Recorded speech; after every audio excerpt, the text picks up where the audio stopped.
Hey, it's Antoinette Lattouf with the Weekend Briefing. And for this episode, I chat to a historian, and not just any historian, a sex historian. And not just any sex historian, a sex historian who specialises in all the kinky things that humans have done throughout history. Her name is Esme Louise James. She has fascinating, if not disturbing insights, such as finding out that the first dildo was actually made of stone. I am sure you'll enjoy, if not learn a few strange things from this chat. Esme Louise James, welcome to the Weekend Briefing. It's so lovely to be on here. Thank you so much. I have to start off by asking you your favourite, kinkiest, sexiest discovery in history. Do you have one? I definitely have one. I think it changes on a weekly basis because I'll find out a new fact and it'll kind of usurp this one. And my current favourite one is that in medieval times, there was a rumour that women would take a fish and insert it inside of themselves, wait for it to die, and then serve it to their husband as an aphrodisiac. Holy... And so women... I really started this on a... Yeah. On a high. Yeah, it was recorded in the Budget of Worms from the 11th century, and it's the only kind of, and he went into like explicit detail about why women were trying to get their husbands into bed and, trying to produce more children, so they turned to Fishy Fishes. But we kind of think now that he was actually just writing erotic fan fiction, but for himself. Were the fish dead or alive when they... Alive. Okay. Then they went inside, soaked in their juices, and then were served for dinner. I will never look at a seafood meal the same again. That is some serious prep and serious foreplay. That is, it's kind of turned me off fish and chips for a long time now, like literal fish fingers. But reading about that was really fascinating. But it also reminds you that even back hundreds of years ago, in what we sometimes, classify as the dark ages, it's very much not dark. They were just still filthy. I love it. I'm traumatized. I can't unhear or unlearn that. I do want to also ask you, why sex history? Because it's pretty niche. It is really niche. It's an interesting journey getting here. I came to university to initially study the history of religion. And the thing about sex, and I think how that came into that, is it's not that far removed from studying something that is a universal human experience of some variety. Sex is essentially the reason we have history at all. So looking at a topic that even in contemporary world, we're still just starting to kind of talk about it in a normal setting. But it's been a part of our history for as long as we've had history, for obvious reasons. And it says a lot about culture and our behaviour and our values, how we practice sex, the same as how we practice eating or sleeping or other forms of relationships. So it's actually a really interesting way to learn more about people from the past and looking at their sexual behaviours, like fish fingers. Stop it. I'm going to have to ask you to stop talking about fish fingers. Otherwise, I'm going to be forever traumatized. The thing about history is that it can often be boring, but you definitely find super interesting stuff to share, if not slightly traumatizing stuff to share. But how much is it also about the way history is told? Oh, I think coming from a very academic communication point of view, it is everything. Every historian has a bias. I have a bias. And the way that I will tell history will come from my own interpretations of what I'm reading. And the ways and the connections and the things that I make are not the same connections that another historian will make. And that is really important because telling history and telling the forgotten stories from the past, especially in the work that I do, it's a lot of sexuality, identity, and gender. And when we are able to put back into stories figures and identities that have been forgotten but are so prevalent today, people actually get to see the lineage of the fact that these were always a part of what it means to be human, and something that feels like a novel form of identity expression in the modern world. We actually see it's been there for as long as we've had a recorded history. And so it's so important to tell history in a way that is inclusive. And that's really kind of where I came into this. And in addition to it being about how you tell history, it's also who tells history, which for a long time has been dominated by old, white, boring men, none of which you are. And I want to play this video, which has been watched millions of times, for our listeners to get a bit of a sense and a flavour for the sort of historian that you are. Kinky facts from history that you didn't know. Condoms used to be made out of the intestines of animals. This style remained popular until the mid-1800s, with a ribbon tied around the base to secure it. In Sparta, women would cut their hair short once they were married. And some scholars believe this was to make marital relations more comfortable for the man, because they were far more used to having sex with other men. And if you enjoyed this lesson, remember to keep joining me here for plenty more kinky history. Did you expect, though, that these historical figures and kinky moments in history to be so big on TikTok? No. When I first started creating on TikTok, it was a way to communicate in lockdown all of the fun facts that I was learning in my own research to friends and family, because that was just something I really loved doing. I love sharing facts. I'm an oversharer by nature. And I put it on TikTok just as a bit of a whim. And that video, the first video, blew up. From my humble perspective at that time, it received 20,000 views, and it started developing a following. And I was completely blown away. What was that video about, that first one? It was about the oldest dildo recorded in history, which dates back 28,000 years. And it was found in this German cave in 14 fragments. And when they put it together, they essentially found a phallic object that had a ring around the top and was, quote, highly polished at the top from overuse. And they had no other choice but to classify it now as the world's oldest dildo. And we do have dildos from like 5,000 years ago, 10,000 years ago, 11,000 years ago. But to this day, 28,000 years is still the oldest known dildo, which is a fascinating fact because, again, we think that of sex toy as these new things. But we've been using sexual aids and sexual toys longer than we've had writing. We've always been hornbags, essentially. We really have. That was our priority. It was orgasm first, writing next. Oh, I love that. So I love that before the alphabet there was a dildo. Yes, I think it's so shortly after we invent the wheel. Like, we really have our priorities. Given that sexual kinks have occurred throughout the ages and documented to varying degrees, why do you think there's still so much shame and secrecy around certain kinks? It all comes down to when we first defined kinks and fetishes. It was essentially done 200 years ago to define perversion. It was done to treat people rather than to help understand these behaviours and what they mean as part of what it means to be human. And so we go into a time where when we develop all of these phrases like homosexuality, like kinks, like fetishes, and masturbation, that it was to say what is not normal. And that is really something we are still trying to unlearn now. When you have language that is seeped in essentially taboo and discrimination, then that carries forward. And so this kind of the phrase kink shaming I find is really interesting now, because kink essentially was a word that was used to shame. Like, that's what it meant essentially.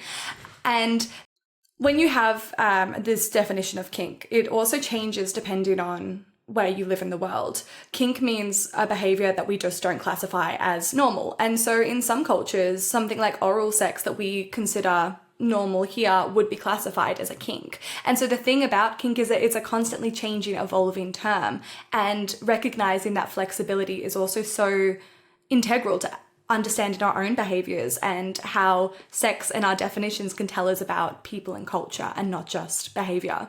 And do you think learning about just how kinky, and I know that word is loaded, famous people were in ancient times, that it can help break down some of that stigma and shame around certain sexual acts? Absolutely. By current studies that we have, over 50% of our population has behaviours or desires that would classify as kinky. And that is a repeated study that we found in different populations around the world, 50%. And you've got to also remember that people are very non-forthcoming when it comes to admitting about kinky desires and behaviours. So the actual number would be so much higher. Now, when we go back, just like any point in history, and we have this validity of that desire and that kind of freakishness, as we would call it, we can see ourselves once again in those behaviors in a way that just validates who we are and our ability to work on it. What we do differently in the contemporary world that we haven't been able to do before is that if we do recognize a desire that lives in us that we would classify as kinky, we now have access to educators and the internet to work out how we can actually act on that desire in a way that is ethical and going to benefit more harmonious relationships. That's what makes me really excited about being able to teach something like kinky history now, because I do think we have a potential to kind of change our relationship to sexuality in a way to make it much more ethical. And so you're currently a PhD candidate at the University of Melbourne, and I'm going to talk about what it is your focus is on. But before that, when did you get interested in sex from an academic viewpoint? I was always accidentally writing papers on sex.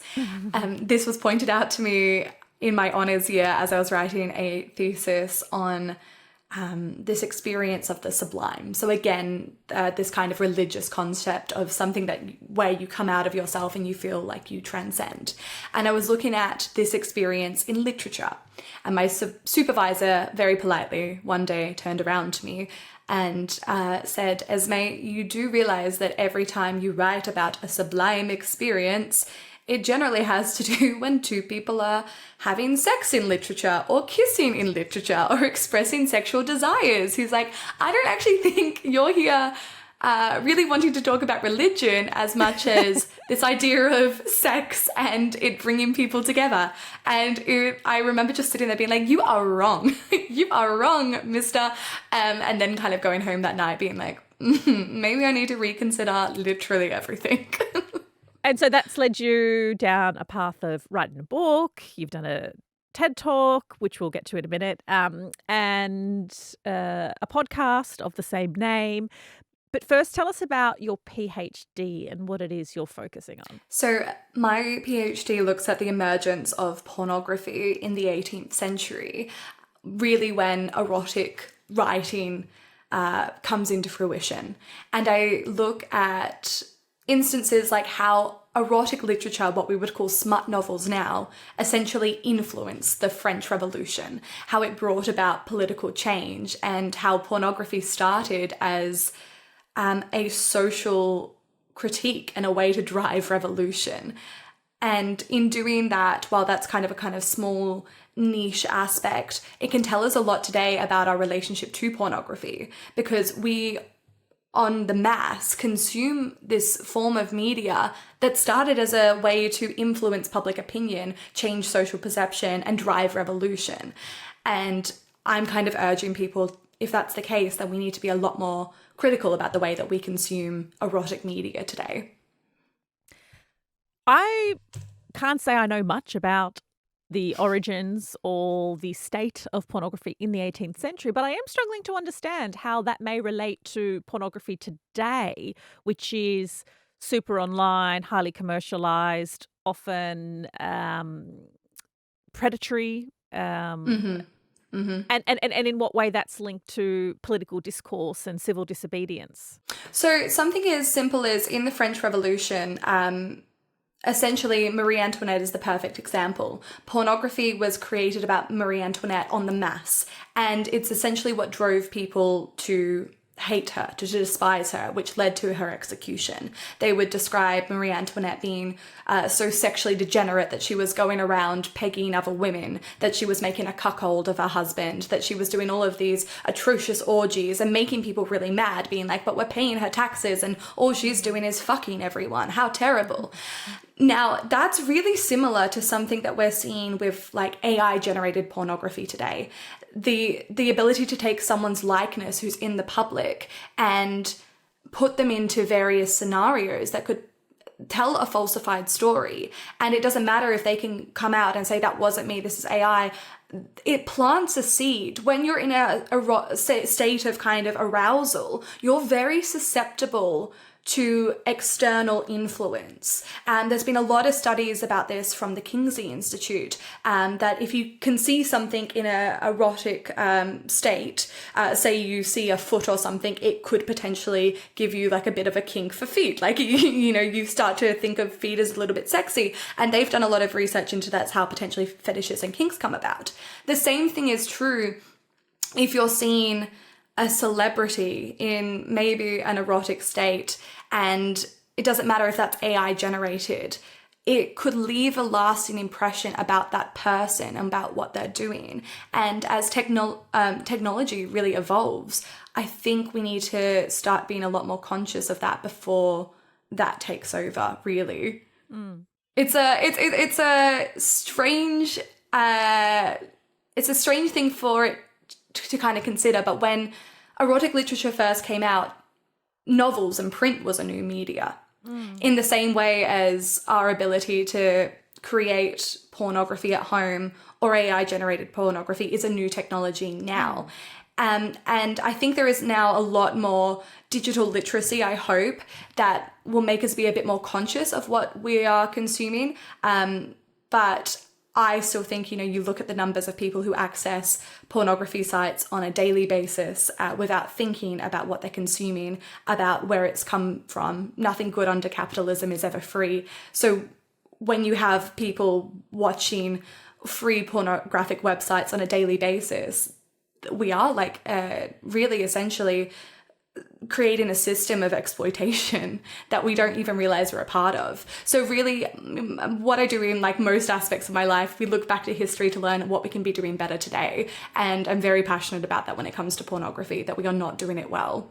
Right. And so the impacts of AI on pornography, yes, pornography has a plethora of other issues independent of AI, but that AI and pornography may lead to public discourse, legislative changes. Is that the sort of kind of civil and public engagement you're referring to that's derived from modern day pornography? Absolutely. And I think when you actually have a historical example of how this has happened in the past, it gives a lot more credence to a fear for the future that I think we've already kind of seen come to fruition.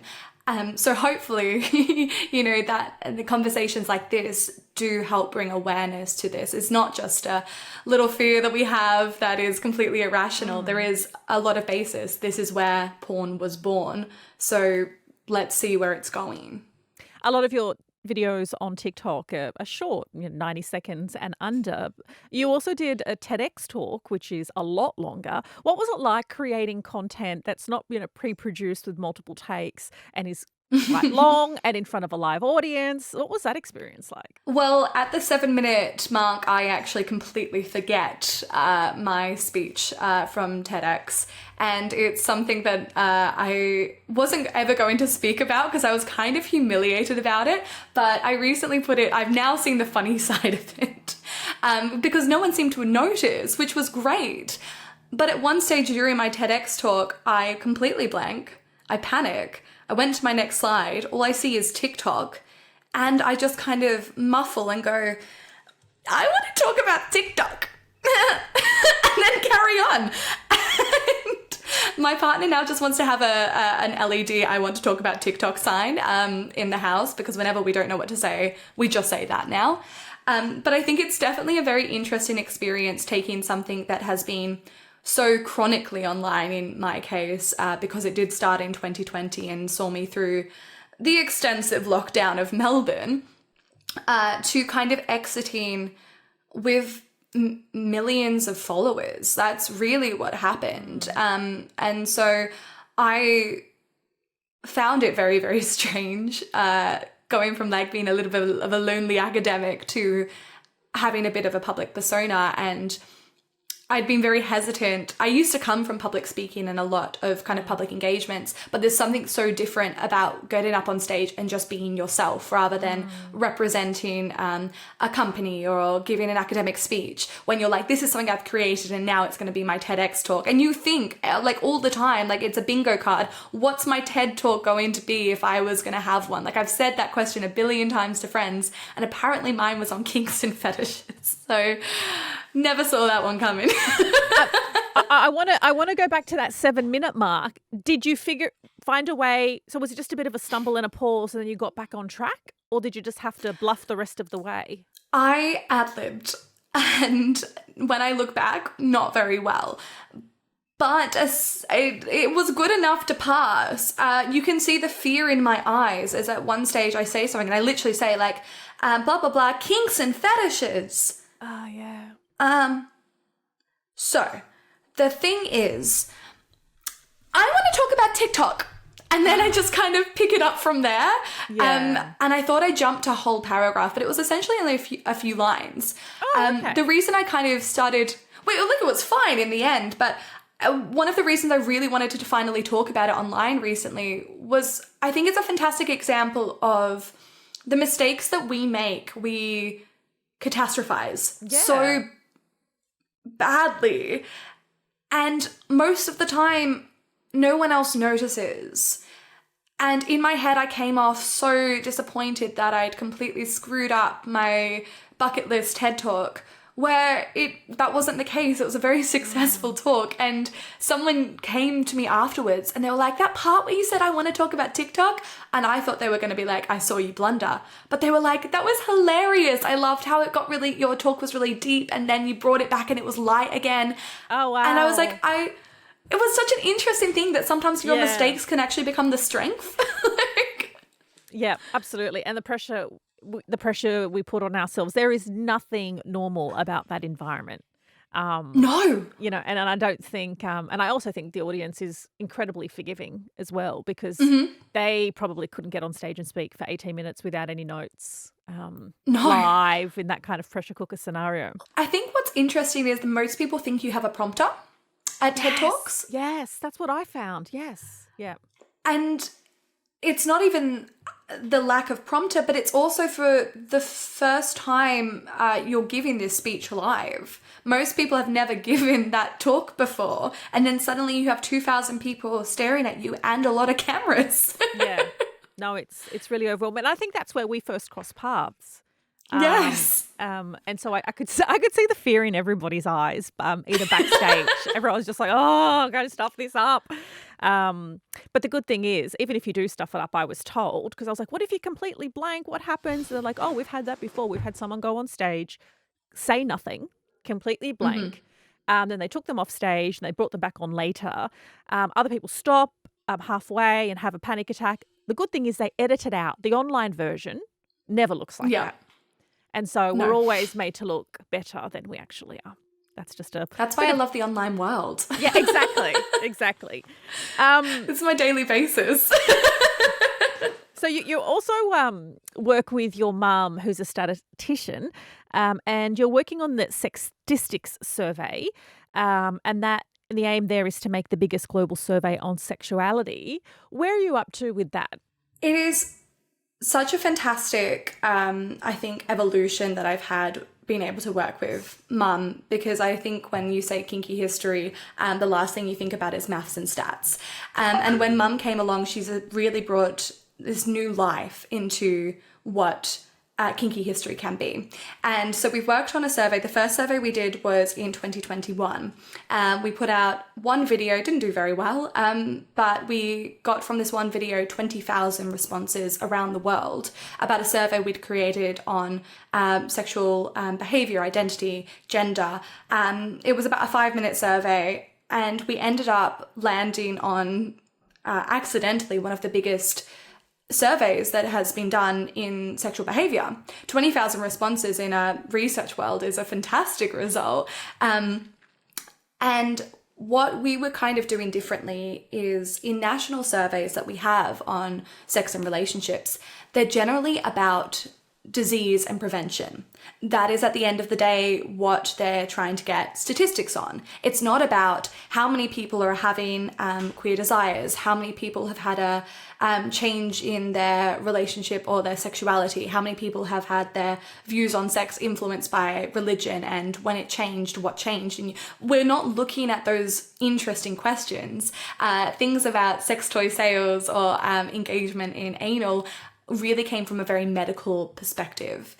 What we wanted to do differently was change the intention, the motivation, and it changed the result. What we're now working towards, which will hopefully be out and available in the next couple of months, is a larger survey. From one video, and in the course of a week, we had 20,000 responses. And so this time, with the help of some researchers that we've put together and really taken advantage of the social platform, we're hoping to get officially the biggest survey into sexual behavior that has been done. We had 100 countries last time. We really want to look at studies that haven't been done about like cross-cultural differences in sexual behaviours and beliefs, the impact of disability on sexuality, the impact of age, all of these interesting topics that people, when we first put out sex statistics, wanted us to talk about. And we had to keep on saying there's not a lot of research. So it kind of came to us like, we could be the ones who do that. We have the skills and we have now the platform. And that's such an honour. How do you account for the fact that in some cultures or some corners of the world, being forthcoming about sex is far less likely, and so that the sample you may get may be those who are more open to experience, kinks, fetishes, or at the very least talking about them? I think first and foremost, acknowledging that bias. I'm very fortunate now to have connected with some fantastic creators, academics in so many different corners of the world, and I've spoken to some of them about this exact issue.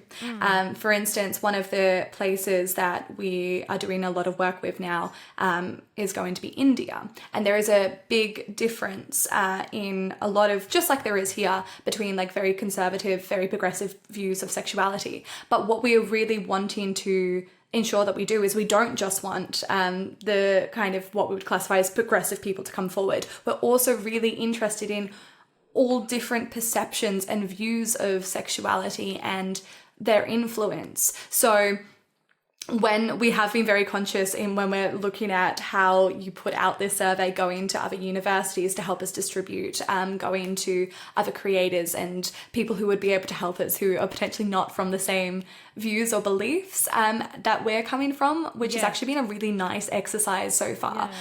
So to really undercut the bias we definitely had last time. Yeah, absolutely. Because I can't imagine someone wanting to do a sex survey who's like, I have had one sexual partner. I enjoy missionary once a month. Yeah, absolutely. You don't want to sit down for a half an hour survey when you're like, I don't want to answer any of these questions. No. Do you have this desire? No. Have you? No. But yeah, I guess, all you can do in research is, acknowledge bias and limitations and do your best to collaborate with other academics. My final question is, what is it like to work so closely with your mum about sex? Have you guys had to have any boundaries, or have there been any TMI moments? I mean, there's definitely a lot of TMI moments. There's too many. Like, for instance, one of my favorite things about working with my mum is that she really doesn't have a filter. And so when I get text messages from her, they are absolutely hilarious. I literally had one 2 days ago being like, darling, did you see the new stats? Everyone in Queensland loves anal. And I'm like, mother, please. And there was so many over the course. So she helped write on the book, write the stats in my book with me. And the updates that I would get sometimes, she'd be like, hi honey, what are you doing today? I'm just finishing up masturbation. Did you want to do cock rings? And like just these would pop up on my phone, and I made a little folder of them. And at one of our book launches, I did just really call her out on all of the funniest messages I'd gotten from her. But to answer the question, it is such a delight. I think there's such it's such a privilege, and it really puts into practice what we're preaching. Openness about sex and being able to talk about it, and doing that at not only the level of doing this research and this communication, but doing it with me and mum as the spokespeople, and also talking to one another. It's incredible. You know, my nan is now desperate to get involved as well. And I think there's something so rich adding to the conversation when you have all of these different generations and different perspectives able to share their experiences. And it is really, really wonderful. And people on the internet have really connected with it. Yeah, I would love that, like, to be at a family dinner and we'll be like, Mum, tell Nana what we found out about Queenslanders. I think the funniest thing is that sometimes we'll be chatting and Nan's like, well, girls, you forgot about this. Have you talked about this? And she'll say like the most outlandish stuff. I'm like, Nana, like, come on. Oh, that's great. I love it. Oh, it has been such a joy and a pleasure chatting with you. Oh, this has been absolutely wonderful. It's really fantastic to see people who've connected over something so incredible like a TED Talk experience to be able to follow each other's journeys. That is it for this episode of The Weekend Briefing. It's a place where we have the opportunity to get to know the interesting and influential people behind the headlines. We want to hear from you. Make sure you leave a comment below, like and subscribe. Catch you next week.